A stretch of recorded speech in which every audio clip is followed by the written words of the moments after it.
यावेळेला पोलीस स्टेशनमध्ये आज एसएनडीचे मुलं काय करत होते चला सांगतो मिनी ब्लॉगमध्ये. तर नमस्कार मित्रांनो, आज आहे ना आम्हाला म्हणजे यावेळेमध्ये जायचं होतं विंचूर चौफुली पैसे, कारण नायनल मांज्यावर बंदी, त्याच्यावर आम्हाला तर म्हणजे बॅनरद्वारे दाखवायचं होतं लोकांना. काय भाई सगळे पब्लिक आली तर फक्त आणि 2 जणांची कमी होती, आले भाई डोरेमन काय. तर मग इथून बस निघाली भाई आमची, आणि इथून बसमध्ये एसएनडीची बाहेर बस निघली नाही तरी पोरांनी गाणी लावून टाकलं. डायरेक्ट 2च मिनिटात सरांनी गाणे बंद केले भाई तिथून, कारण ना माहिती मेकॅनिकलचे स्टुडंट खूप खतरनाक आहे. मग काय भाई इथं फायनली सगळे विंचूर चौफुली आली म्हणजे सगळे पोरं इथं उतरले भाई फायनली.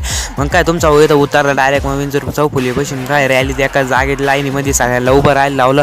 आणि मग काय G24 TV9 मराठी म्हणजे फुल बातम्यांवाले चॅनलवाले आले होते, आणि इथं काय पोलीस आयुध म्हणजे भाषण देत होते, आणि इथं बॅनरद्वारे सांगत होते का नायनल माझ्या वापरू नये कोणी का, कारण कोणाला त्रास होऊ नये. मग काय इथून रॅली निघाली डायरेक्ट पोलीस स्टेशनमध्ये.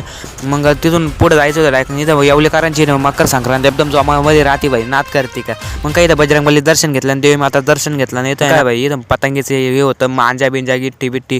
मग काय तुमचं इथं निघाला ना भाई, आणि मित्रांनी इतका खतरनाक डायलॉग मारला भाई काय सांगा. आता पुढं घोषणा चालू होते नायनल मांजी बंदी करा बंदी करा. मग मित्र सुई धागा बंद करा भाई. आणि काय पोलीस स्टेशनमध्ये आल्यानंतर इथं घोषणा दिल्या, शपथ घेतली, डायरेक्ट इथं मध्ये आलं भाई पोलीस स्टेशनमध्ये. सगळेजण असे पळत होते. मग काय भाई तुमचा उभी पळत होता, कारण की खुर्ची भेटत नव्हती बसायला. काय सगळ्यांना भेटलं खुर्च्या, मग तुमच्या वाला भेटली होती, पण म्हटलं जाऊ द्या आपली हाईट एवढी नाही, पाठवण 18 मोठं होतं. मग मागं आलं, मग काय आम्हाला प्रत्येकाला माझा दिली.